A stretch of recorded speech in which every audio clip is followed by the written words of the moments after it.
சுத்தமா ஈஸ்ட்டே இல்லாம, ஓவன் இல்லாம, தந்தூரி இல்லாம பர்ஃபெக்ட்டான ஹோட்டல் நான் ரெசிபி செய்யலாமா?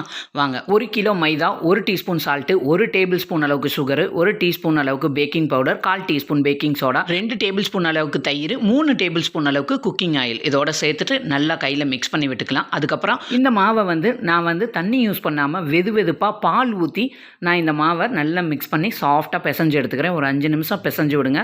அதுக்கப்புறம் ஒரு மூடி போட்டு மூடி 1 ஹவர் மாவு நல்லா ஊறினதுக்கப்புறமா தேவையான அளவுக்கு மாவு கொஞ்சமாக எடுத்து கீழே மைதா தூவி விட்டு இந்த மாதிரி ஓவல் ஷேப்பில் நல்லா தூவிட்டு கொஞ்சமாக கருப்பு எள்ளு தூவி பொடியாக சாப் பண்ண மல்லி இலையும் தூவி மறுபடியும் ஒரே ஒரு வாட்டி அதுக்கு மேலே தேய்ச்சி நல்லா ப்ரெஸ் பண்ணிவிட்டு டவாவை நல்லா ஹீட் பண்ணி டவாவில் போட்டு ஒரு சைடு வெந்ததுக்கப்புறமா திருப்பி இன்னொரு சைடும் போடுங்க. இந்த மாதிரி நல்லா வெந்ததுக்கப்புறம் எடுத்து பாருங்கள். ஹோட்டலில் போய் சாப்பிட்ற அளவுக்கு ரொம்ப சாஃப்டான நான் நம்ம வீட்டிலேயே செய்யலாம். நான் சொன்ன மாதிரி தந்தூர் இல்லாமல் ஓவன் இல்லாமல் வீட்டில் இருக்கிற டவாவை வச்சு சாஃப்டான நான் இனிமேல் செஞ்சிடலாம். இந்த வீடியோ பிடிச்சிருந்தா மறக்காமல் சப்ஸ்கிரைப் பண்ணிடுங்க.